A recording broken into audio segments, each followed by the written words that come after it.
Écoute bien et demande-toi si tu es prêt pour ça.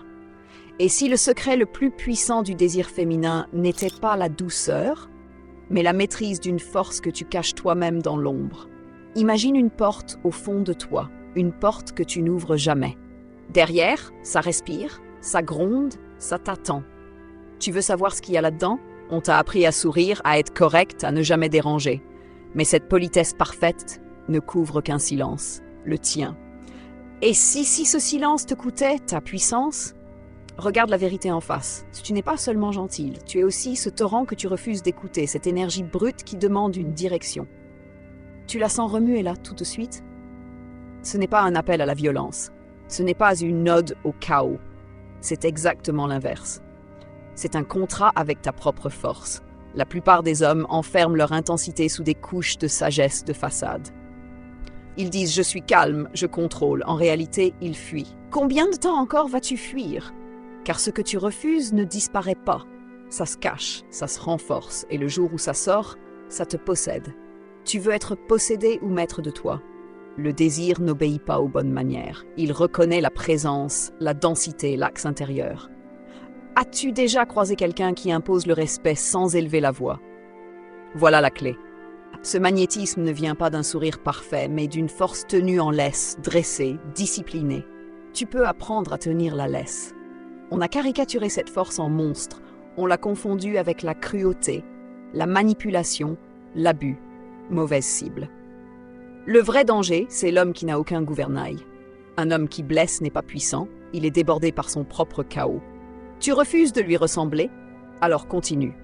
La force dont je parle, c'est celle qu'on polit comme une lame. Elle tranche l'inutile, protège l'essentiel, restaure l'ordre quand tout s'écroule.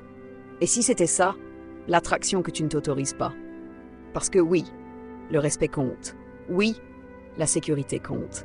Mais l'instinct féminin reconnaît autre chose encore, la capacité. Es-tu capable quand ça compte vraiment? Capable de tenir une ligne quand tout vacille?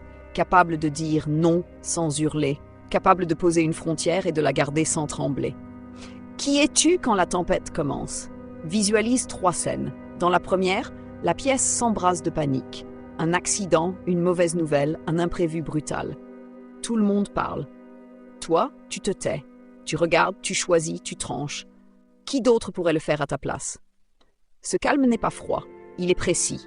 Il ramène de l'oxygène, on respire autour de toi. Et sans que tu le réclames, les regards cherchent le tien. Tu comprends l'effet que ça produit? La sécurité n'est pas un slogan, c'est une sensation physique que ton attitude déclenche chez l'autre. Peux-tu l'offrir maintenant? Pas demain. Deuxième scène, ta mission. Pas un caprice, pas un hobby, une direction. Ton travail devient un territoire à bâtir, ta parole un contrat, ton temps un temple. À quoi as-tu juré fidélité? Tu n'attends pas l'approbation pour avancer. Tu n'es pas cruel, tu es cohérent, tu sais prioriser, tu sais t'absenter pour mieux revenir. Es-tu le centre de gravité de ta propre vie? Ce n'est pas de l'indifférence, c'est de la souveraineté. On te rejoint, on ne te consomme pas. Qui peut vraiment te distraire quand tu sais pourquoi tu es là? Troisième scène, l'intimité. Tu ne demandes pas la permission d'exister. Tu écoutes, tu lis les micro-signaux, tu respectes, tu confirmes et tu conduis. Sais-tu mener sans écraser? La certitude ne crie pas, elle guide, elle autorise l'autre à se déposer, à se détendre, à s'ouvrir. Sais-tu offrir cet espace sûr et vivant à la fois? Le doute permanent tue le désir, la présence rassurante l'allume. De quel côté te places-tu quand tout devient vrai? Reviens à la porte, tu vas l'ouvrir, pas pour te perdre, pour t'unifier. Tu veux être entier, oui ou non? Tu vas nommer ce que tu caches, ta colère, ta faim, ton ambition, ta jalousie, ta peur. Tu vas les asseoir à table et leur assigner un rôle. Qui commande chez toi? La colère devient protection des limites. L'ambition devient service d'une cause. La peur devient vigilance. La jalousie devient exigence de vérité. Tu vois le passage de l'ombre à la maîtrise? Tu n'éradiques rien. Tu orchestras, tu mets en musique ce qui te déchirait. Es-tu prêt à diriger ton propre orchestre? Et maintenant, regarde ce qui change. Ta posture s'alourdit, ton regard s'éclaircit. Les phrases raccourcissent, les promesses s'allongent. Sens-tu la différence jusque dans ton corps? Tu n'es plus inoffensif. Tu es inoffensif par choix. Nuance majeure. Qui peut te forcer à déraper si tu décides de rester droit? C'est ce paradoxe qui attire. Douceur dans la main, acier dans l'avant-bras. Te reconnaît-on quand tu entres, avant même que tu parles? On ne cherche pas un prince charmant en sucre. On cherche un homme réel, fiable parce que potentiellement redoutable, aimant parce que libre de l'être. Peux-tu incarner cette phrase simple? Je peux et je choisis. Alors, faisons un pacte. Pendant que tu m'écoutes, écris dans ta tête ce que tu refuses de voir et ce que tu décides de servir. Quelle vérité vas-tu admettre en premier? Engage ton corps. Apprends à te battre pour n'avoir presque jamais à te battre. Soulève lourd pour rendre tes décisions légères. Transpire pour clarifier ta vision. Quand commences-tu aujourd'hui, pas lundi? Puis engage ta boussole. À qui consacres-tu ta force? À quoi jures-tu de rester loyal quand ce sera difficile, pas seulement quand c'est flatteur? Quelle mission mérite tes nuits blanches? Avant d'aller plus loin, j'ai une question directe pour toi. De quel pays regardes-tu cette vidéo? Dis-le en commentaire, j'adapte la suite pour toi, ta culture, tes codes, ta réalité. Tu participes ou tu regardes passer ta transformation. Si tu veux que cette voix t'accompagne jusqu'au bout de ta métamorphose, abonne-toi maintenant et active la cloche. Pas pour faire un chiffre, mais pour te forcer à rester en face de ce miroir, semaine après semaine. Tu cliques ou tu repousses encore d'un jour l'homme que tu pourrais devenir. Tu as grandi avec une idée simple. Sois gentille, sois stable, sois prévisible, et tout ira bien. Mais la réalité est brutale. Cette image parfaite de l'homme sûr et inoffensif n'éveille pas le feu du désir. Elle rassure peut-être, mais elle n'enflamme pas. Elle donne de la reconnaissance, mais rarement cette attraction instinctive qui traverse le corps comme une décharge. Et c'est là que tout se fissure. Parce que derrière les sourires polis, les femmes sentent ce qui manque. La présence d'un homme qui, sans un mot, impose une tension silencieuse. Pas la peur, mais la certitude qu'il est capable de protéger, d'agir, de tenir debout là où d'autres s'effondrent. Alors pourquoi est-ce si important? Parce que le désir ne vit pas dans la logique. Le désir ne se calcule pas, ne se justifie pas avec des équations de stabilité ou de confort. Il est sauvage, animal, inscrit dans des instincts vieux de milliers d'années.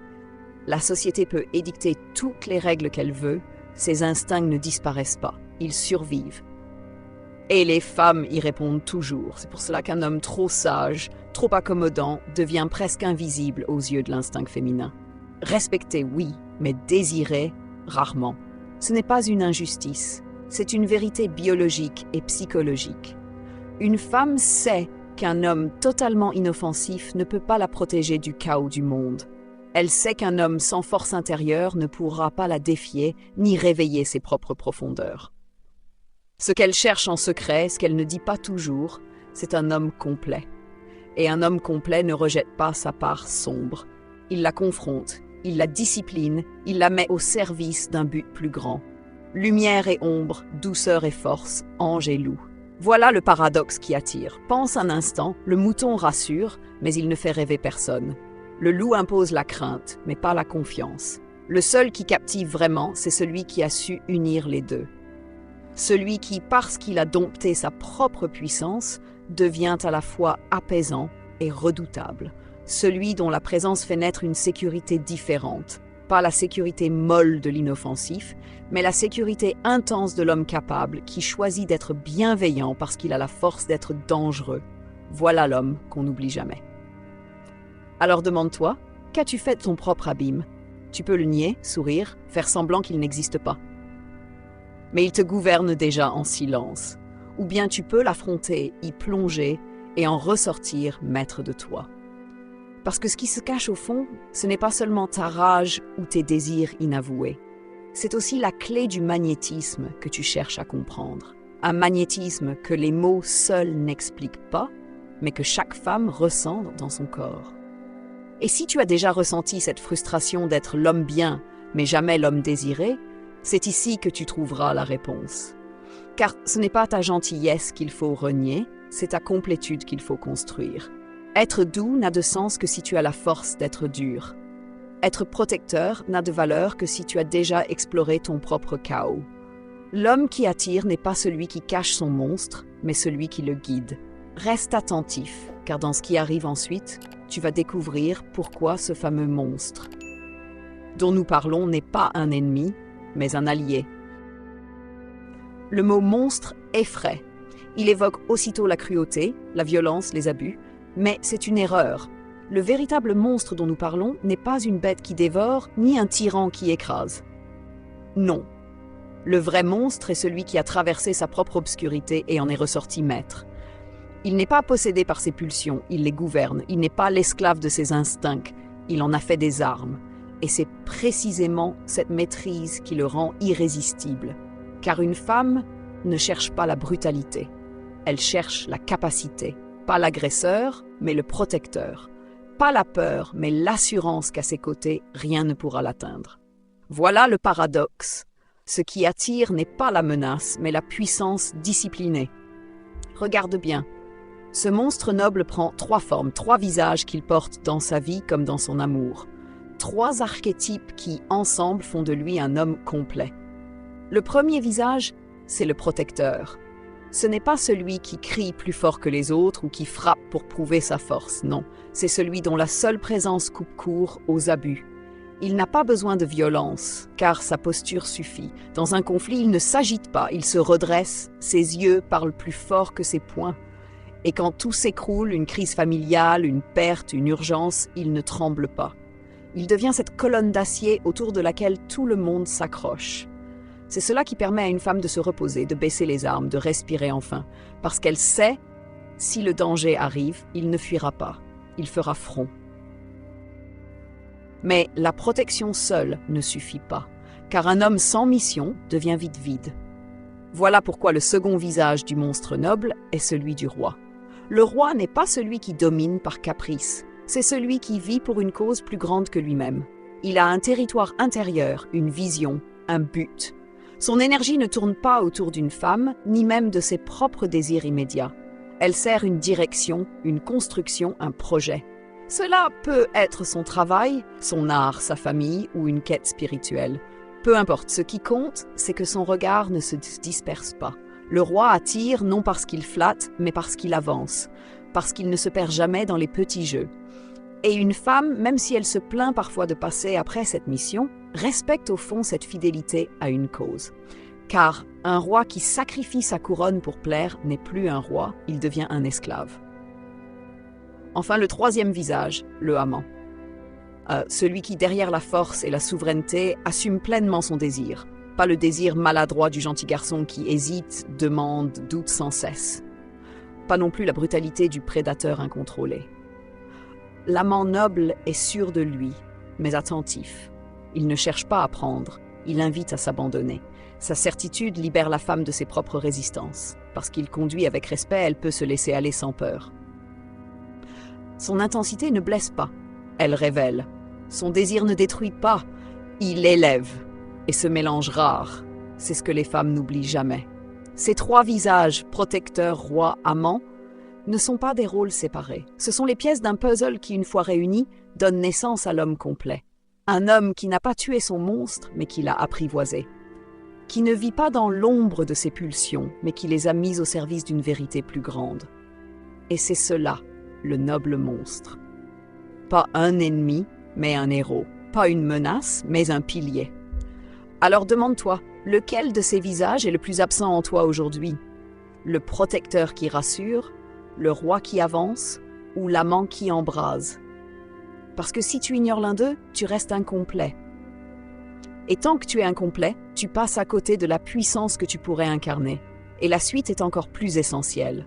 Parce qu'après avoir reconnu ces 3 visages, il reste une question brûlante. Comment les intégrer réellement dans ta vie?